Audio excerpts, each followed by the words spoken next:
Pakistan stock exchange एक bubble की सूरत हाल इख्तियार कर गया है और ये बबल फटने वाला है। जब स्टॉक एक्सचेंज में पैसे आप लगाते हैं या बहुत ज़्यादा तेज़ी से मार्केट ऊपर जा रही होती है तो ये डर बहुत लगा रहता है और नो डाउट ये डर होना भी चाहिए क्योंकि जब बंदा पैसे लगाता है तो परेशानी तो बनती है। तो इस वीडियो में एक्चुअली हम ये जानने की कोशिश करेंगे कि ऐसे कौन से पास्ट इवेंट्स हुए हैं जिसकी बेसिस पे मार्केट ने परफॉर्म किया है या वाकई ही ये पंप एंड डंप की सूरत हाल बन रही है। और फ्यूचर को एस्पेक्ट को देखा जाए तो क्या मार्केट हमें और बेहतर नजर आ रही है या जहां से अभी नीचे की तरफ मार्केट आएगी। तो जितनी भी हम वीडियोस बना चुके हैं ये हमारे चैनल पे सबसे इंपॉर्टेंट वीडियो होगी। एक तो गौर से देखिएगा और जो अपनी राय है उससे भी हमें कमेंट्स में जरूर बताइएगा। स्टार्ट करते हैं।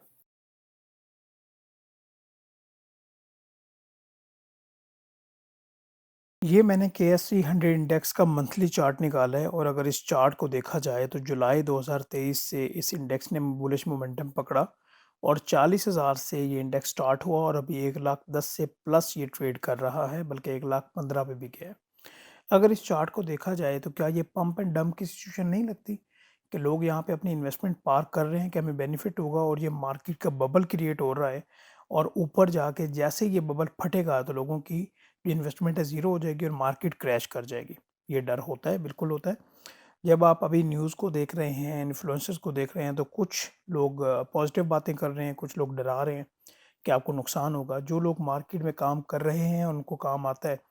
वो अभी पिछले तकरीबन कोई 1 साल की अगर मैं बात करूँ तो 30 से 40% के गेन पे बैठे हुए हैं और जो लोग नहीं काम कर रहे वो डर रहे हैं। अभी तक की ये सिचुएशन है। एक्चुअली इस सेशन में हम ये कवर करेंगे कि पास्ट इवेंट ऐसे कैसे हुए हैं, ऐसे कौन से फंडामेंटल चेंजेस हुई हैं, पॉलिटिकल चेंजेस हुई हैं जिसकी वजह से मार्केट में इतना बूम आया है और क्या ये वाक़ई ही पंप एंड डंप की सिचुएशन है या कि पीछे कोई फंडामेंटल पॉइंट थे। करंट सिचुएशन क्या चल रही है और फ्यूचर में क्या एक्सपेक्टेशन हो सकती हैं? क्या मार्केट वाक़ई ही क्रैक करेगी? और अगर मार्केट ने क्रैक करना है या क्रैश करना है तो उसके क्या पॉइंट्स हो सकते हैं?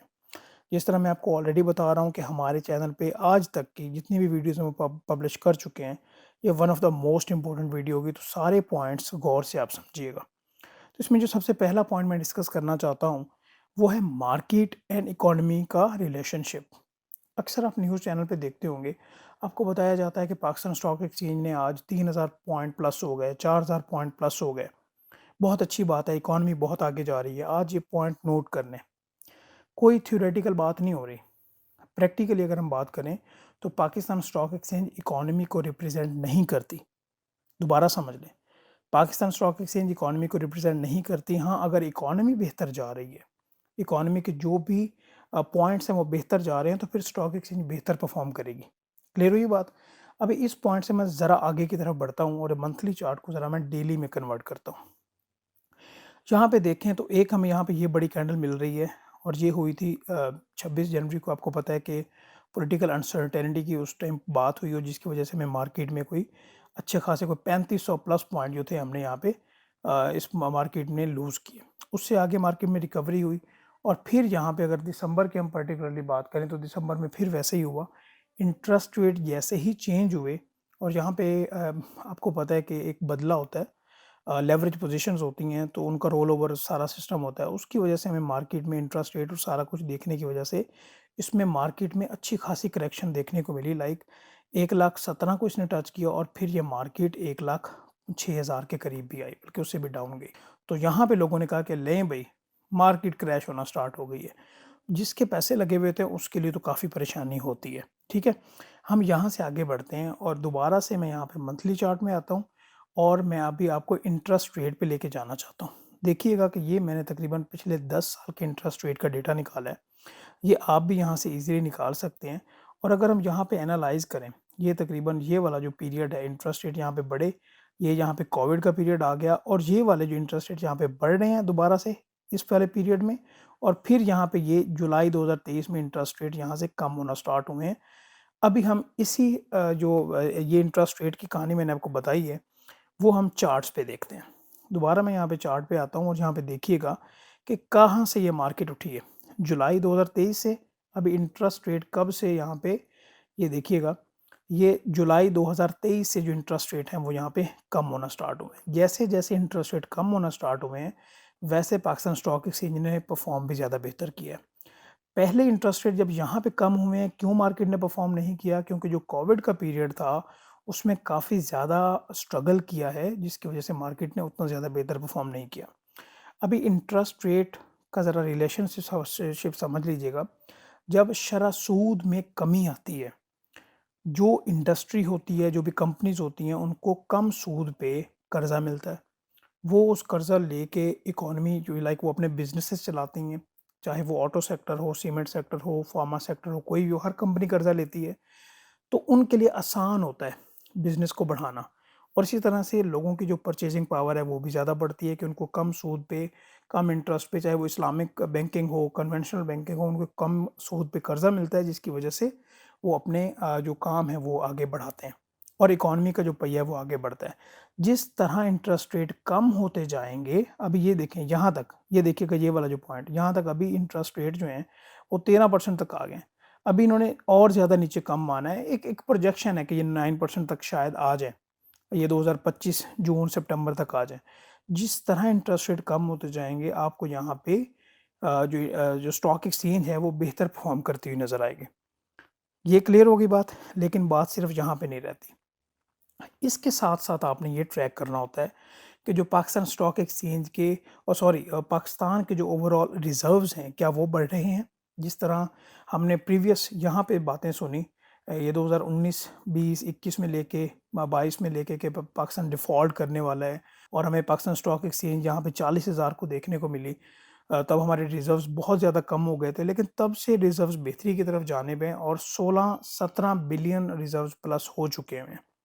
इसके अलावा जो करंट अकाउंट डेफ़िसिट है वो नहीं है और अभी करंट अकाउंट सरप्लस चल रहा है।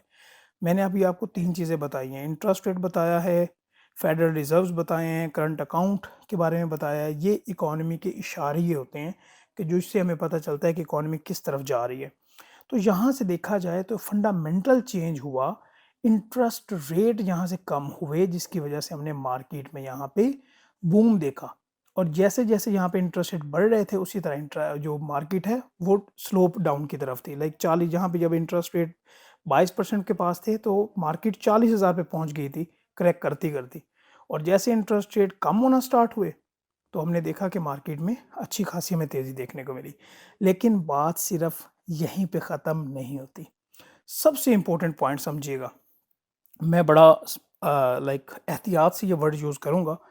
गवर्नमेंट यहाँ पे क्योंकि पाकिस्तान एक पॉलिटिकल कंट्री है और पॉलिटिकल सिचुएशन का पाकिस्तान स्टॉक एक्सचेंज पे बड़ा डायरेक्टली इम्पैक्ट पड़ता है। चाहे वो लोकल इन्वेस्टर हों, बैंक हों, इंश्योरेंस कंपनीज़ हों, म्यूचुअल फंड्स हों, पाकिस्तान के बाहर जो फॉरेन कॉर्पोरेट्स हैं, फॉरेन इंडिविजुअल्स हैं, जो भी हैं, वो पॉलिटिकल सिचुएशन को देखते हुए ही डिसीजंस लेते हैं। सही? यहाँ पे नोट कीजिएगा government and establishment, government and establishment ये दोनों जब सेम पेज पे होंगे, बहुत इंपॉर्टेंट पॉइंट है, ये पूरी वीडियो का क्रक्स है ये जो भी मैं बताने जा रहा हूँ। और जो इकोनॉमी है वो प्लस होगी। इकोनॉमी से प्लस से क्या मुराद है? जब इंटरेस्ट रेट कम होंगे, ये में आई का इंटरेस्ट रेट कम होंगे, करंट अकाउंट जो है वो सरप्लस में होगा। इसके अलावा जो फेडरल रिज़र्व्स हैं वो ज़्यादा बेहतर होंगे डॉलर टर्म्स में। तो आपको ये मार्केट ग्रोथ की तरफ नज़र आएगी। इन 2 फैक्टर्स के बाद जो हमारे पास रिज़ल्ट निकलेगा वो मार्केट ग्रोथ होगी। ठीक है? अच्छा, यहाँ पे एक और इम्पोर्टेंट पॉइंट मैं आपको बताना चाहता हूँ। लेट्स से ये इंटरेस्ट रेट अभी 13% पे हैं और यहाँ पे आके लाइक ये 9% पे या 10% पे आके रुक जाते हैं। फिर क्या होगा? फिर होगा ये कि मार्केट जो है लेट्स से यहाँ पे अभी मार्केट ने थोड़ा-सा यहाँ पे तक गई, 1,20,000 पे गई, 30 पे गई, एक असम्पशन ले रहे हैं और फिर 10% पे इंटरेस्ट रेट आ जाते हैं तो फिर आपको मार्केट एक साइडवेज़ में मूवमेंट उसकी होगी। मार्केट यहाँ पे ऊपर उस तरह से नहीं बढ़ेगी, साइडवेज़ में आपको मूव करती हुई नज़र आएगी। अभी मार्केट अपने इन दोनों फंडामेंटल पॉइंट की वजह से ऊपर जा रही है। और यहाँ पे इस फ़ेज़ में क्या होगा कि जो कंपनीज़ हैं, जो अच्छी कंपनीज़ हैं, जब उनके क्वार्टरली रिज़ल्ट्स आते हैं, तो फिर देखा जाएगा, हाँ भई, किस कंपनी की अर्निंग पर शेयर बेहतर है, किस कंपनी की जो ग्रोथ है वो ज़्यादा बेहतर हो रही है इन टर्म्स ऑफ इन्वेस्टमेंट, कौन-सी कंपनी जो है वो एक्सपैंड कर रही है। जिसके रिज़ल्ट्स ज़्यादा बेहतर आएँगे, वो इस फ़ेज़ में ज़्यादा बेहतर परफ़ॉर्म करेंगी और ये पॉसिबिलिटी है कि ये वाला जो फ़ेज़ है, जब इंटरेस्ट रेट एक सतह पे आएँगे, तो फिर आपको ये फ़ेज़ देखने को मिलेगा और ये पॉसिबिलिटी है कि 8 से 10 महीने या 6 से 10 महीने आपको ये पीरियड देखने को मिले। ठीक है, ये बात समझ आ गई है। अभी हम फर्दर बढ़ते हैं। ये ज़रा खिचमिच ना मच जाए, मैं कोशिश करता हूँ इधर ही रहते हैं हम। अच्छा, लेट्स से जनाब यहाँ पे मैं ज़रा ये रबर यहाँ पे लेके आ जाओ। यहाँ पे मैं इस तरह से अज़्यूम करता हूँ कि ये सेम पेज पे नहीं है, फिर क्या होगा? अगर गवर्नमेंट और establishment not on same page, एक दूसरे को वो सपोर्ट नहीं कर रहे, तो फिर मैं आपको ये क्लियर कर दूँ, जिस दिन मुझे ये पता चलेगा मुझे कि भाई government and establishment same page पे नहीं है, चाहे इकोनॉमी पॉजिटिव जा रही है, व्हाटएवर जो भी सिचुएशन है, मैं मार्केट से 100% एग्जिट लूँगा। क्या करूँगा? जितनी मेरी इन्वेस्टमेंट है, वो मैं स्टॉक एक्सचेंज से निकालूँगा, मैं अपनी बात बता रहा हूँ। फिर मैं जो मामलात हैं पॉलिटिकल, उनको सेटल होने दूँगा। जब वो सेटल हो जाते हैं, तो फिर मैं यहाँ पे स्टॉक एक्सचेंज में स्लोली फिर एंट्री लूँगा। ये आपको मेरी सारी बात समझ आई है कि गवर्नमेंट एंड एस्टेब्लिशमेंट का क्या कनेक्शन है स्टॉक एक्सचेंज पे? इकोनॉमी का क्या कनेक्शन है? लेट्स से अभी अगर हम बात कर लेते हैं, ये दोनों सेम पेज पे नहीं है और इकोनॉमी भी नेगेटिव जा रही है, फिर तो आप समझिए कि बेड़ा गर्क हो गया ना। समझ आई बात? एक और पॉइंट यहाँ पे सिनेरियो में रखता हूँ कि लेट्स से यहाँ पे अगर हम देखें, government and establishment same page पे हैं और इकोनॉमी जो है वो नेगेटिव है, तो फिर भी ऐसी घबराने की बात नहीं है, आपको इकोनॉमी आगे बेहतरी की तरफ नज़र आएगी। समझ आई बात?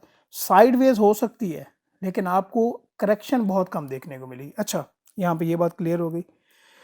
अभी हम ये बात कर लेते हैं, अगर मैं डेली चार्ट निकालूँ, तो यहाँ पे लेट्स से ये जो करेक्शन आई है, ये जो अभी रिसेंटली हमने करेक्शन देखी है, इसका आगे क्या इम्पैक्ट हो सकता है? आपको अलोंग द वे ये करेक्शन देखने को मिलेगी, बट क्या ये कहना यहाँ पे मुनासिब है कि ये बुल रन खत्म हो गया है? बिल्कुल भी नहीं। मुझे ये मार्केट आगे और ज़्यादा ग्रोथ की तरफ नज़र आ रही है। ठीक है? क्लियर हो गई बात?